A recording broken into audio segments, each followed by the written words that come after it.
Hello again. So today we're on the ground floor, and I thought I'd walk the floor for you and point out some of the aspects that you've probably seen every day but don't realise how old they are and the significance to the building, and explain a little bit about the evolution of the building to you as well. So this area that I'm in was originally part of the two houses built in 1856 by T.M. Penson, and originally Bolland's restaurant was in here, confectionery and cake maker and all that type of thing, and they eventually gave back the store to Brown's in roughly about 1912, and then there was a big extension built in this area in about 1914, 1915. So as you can see above us, there's all these lovely plaster covings that go all the way down. It'll go all the way down to the bottom as well. If I walk around and turn up and let's show you all this wooden section here. And I think, well, why is that there? Well, actually, that's how far back the window originally was. So you can see where the coving starts, and you can see where this little bit of wooden section is here. That's because at the turn of the century, they realised the importance of display, and they gave over quite a few large sections of the building to display of mannequins and, new goods that were coming into the building. So originally, it was a huge area for a window, as you can see, it goes all the way back, and then the store would have started at that area here. So let's have a walk through the next section.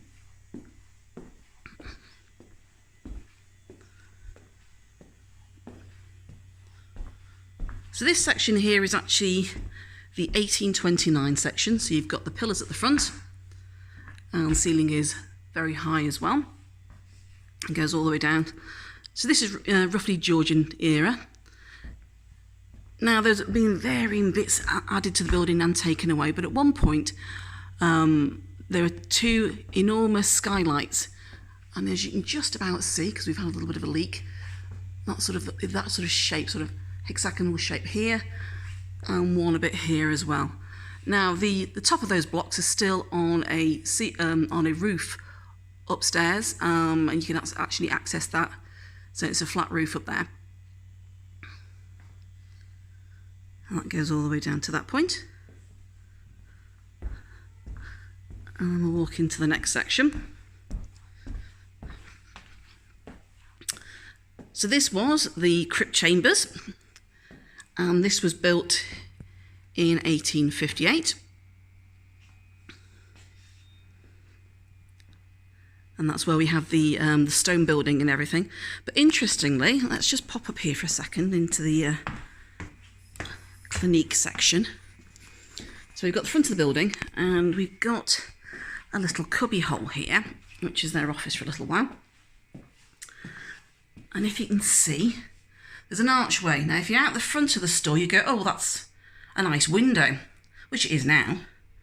But it wasn't always. That was actually a doorway into the store, because this was originally the furniture shop. And they had cabinets and all sorts in here. And if you imagine where Clarence Spa is, that went all the way through. And the other side of that is 4 arches. And that's where the original furniture shop was. So we pop down. Now, as we can see, our doorway starts here. Now, these glass doors were put in about 1960. There was a big refurbishment through the store, and that's when these glass doors were put in. And we've got these lovely roses up here, and the chandeliers going all the way down.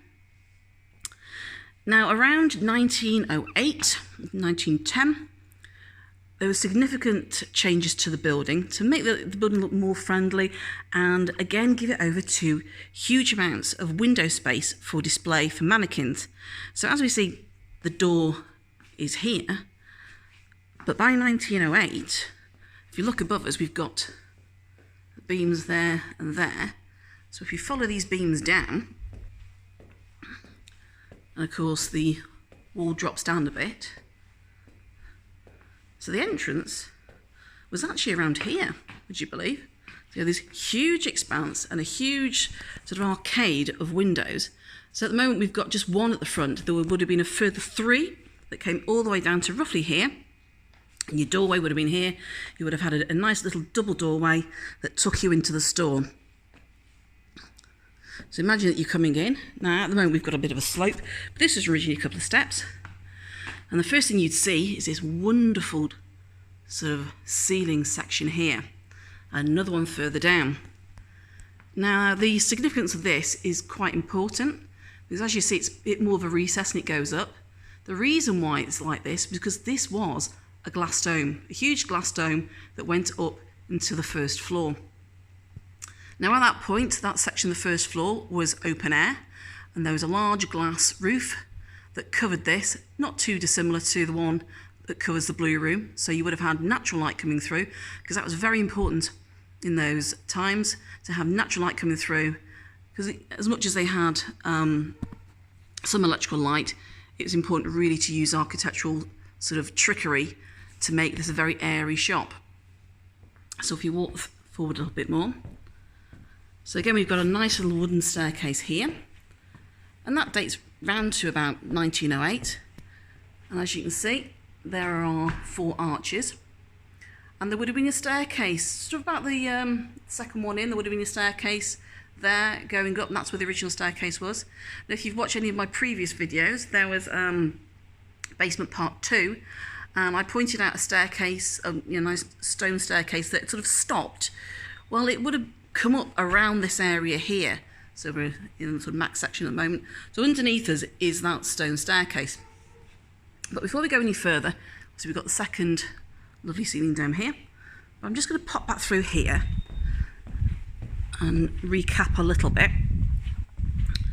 So again, that's 1829 section, and as you look up, we've got this lovely coving here.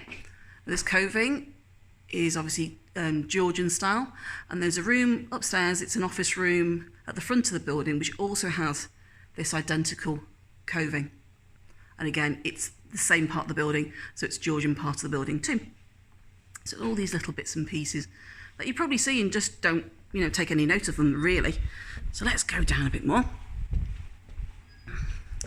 So as we get more into the body of the building, you think, well, you've got these beautiful sections here, and then we have this, which was put in 1960. But underneath this section here are 2 more lovely ceiling domes, like those underneath this whole section here. Now they're a little bit battered unfortunately and deemed far too expensive to restore, but they are underneath this area, and luckily for us we managed to sort of put our heads through one of the tiles a few weeks ago, and I took some pictures. So if you go onto my Facebook site, you can actually see the pictures of the domes underneath there. So walking through a bit more, so I'm going to go around the other side, but let's pop through here a little bit more. So there are varying amounts of extensions put to this building. And certainly through that section there is a very old staircase behind where the fragrance hall is, and going down to the basement. Well, let's pop round here.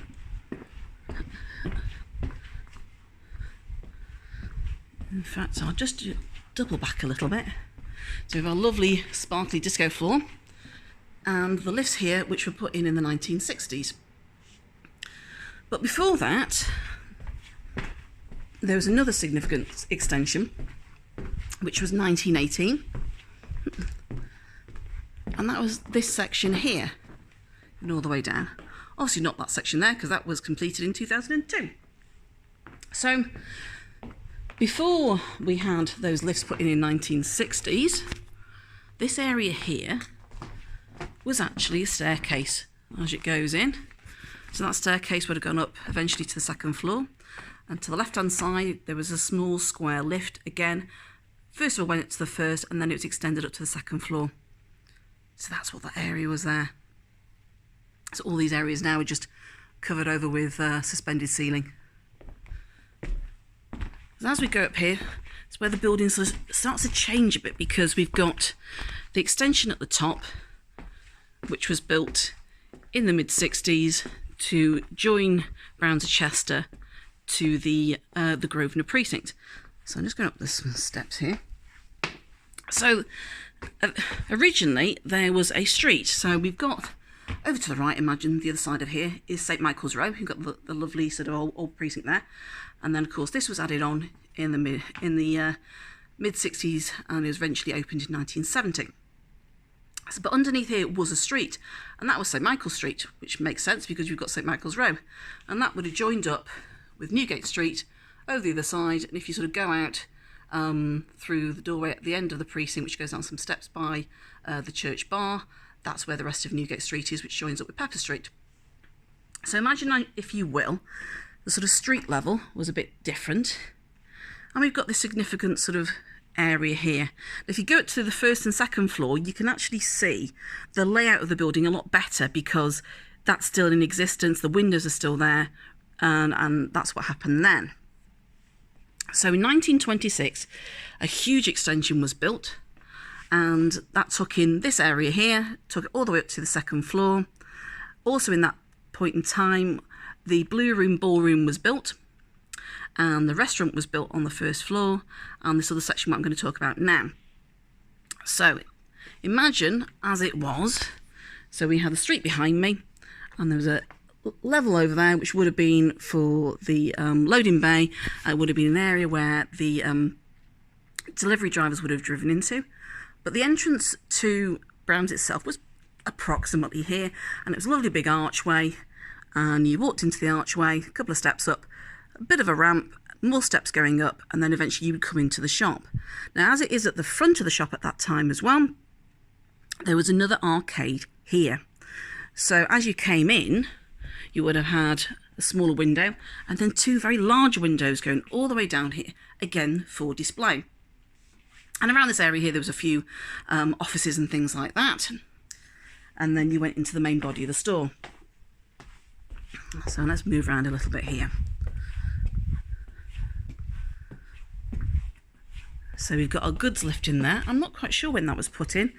I'm imagining around 1940s or not even 1960s. There was significant improvement to the store in the 1940s. And that's when the aspects of the glass dome and the two skylights were actually filled in. So that's why, you know, there's no longer any light here from that point of view. Because originally it was a very light, airy shop.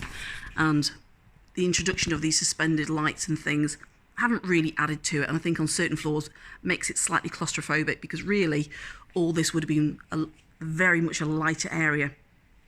Now coming into this area here, again we've got a bit of a weird box thing here. Now those of you who've shopped in here for a long time would remember there was a staircase here, around back here anyway, and you would have gone into it this side. Right, let's go up some steps.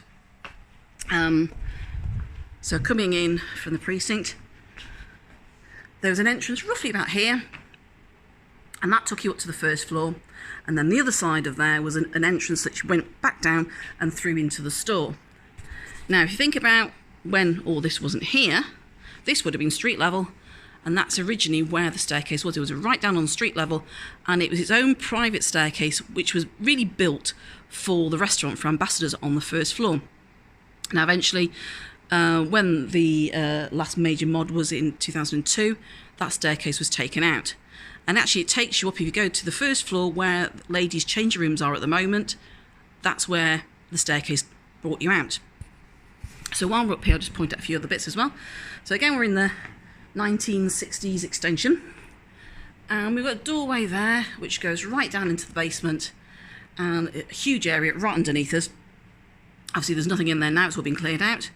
But once upon a time, that was actually the audio section of the building. So you went down and you had your transistor radios and record players and things like that. And that was downstairs there. So let's go back through here. So also, going back to this staircase now, the video basement part 2, I pointed out a little project I had on the go, which was cleaning up a sign in the gents' cloakroom. Now, gents' cloakroom, again, would have been roughly underneath this staircase. So if you imagine you would have come into the staircase from street level, would have gone up a couple of steps, and there probably would have been another staircase going off over to the right, which would have come down, indicating where the gents' cloakroom was, which is now, as we know, a little stockroom. So let's go back. So what was this area here? Well, this was the ladies' lounge area. So there would have been nice chairs or sofas, and after a hard day's shopping, the ladies could have sat down here and chilled and whatnot. And there was also a writing room. I'm not sure if this was in this section or another floor, but it was certainly discussed in 1926 with all the extensions. So this here would have been a lovely oak floor, and all the way around, lovely area. And it did actually step up like it is now. And this area here, I don't know if you can just about see. I'll walk up and try and show you a little bit. You can see a sort of little bit of an indentation. It sort of goes down a little bit there. Because this area was the powder room. So this was a very significant area, and it was a big area as well. Obviously this little bit here is a bit of stud wall. But this area was the ladies' powder room. So big toilet, big sort of area. So if you've been lounging, you sort out your makeup and carry on doing your shopping. So we go along here, and when we've got this lovely line of jumpers and bits and pieces, this is actually a solid brick wall behind there. And again, I've sort of stuck my head through some of those tiles. Luckily, the lovely Kevin Reed has been helping me with this. And behind that area there are still existing windows. So this area here, going up to the top, was actually offices for the staff. And that went all the way up here. And again, you've got your staircase there. So that staircase goes all the way up to the 3rd floor now. But that was actually put in 1926. And I hadn't really given it much of a thought until I've actually looked at the metal handrail. And you can see like the age of it. That's what it is. It's 1926. It's Art Deco. So let's come round, and we're back in a circle. And we're back on the main walkway, amongst all bits and pieces that's been tidied up at the moment. So I hope that gives you a bit more food for thought, and if you do get a chance to come in before we close, come and have a look, and have a look at the areas that I've pointed out to you. So imagine if all this was taken away, it would have been a really glamorous store, a very airy store as well, with all those light wells and skylights everywhere, instead of all this fake lighting. Okay, so that's the ground floor done for you. Bye for now.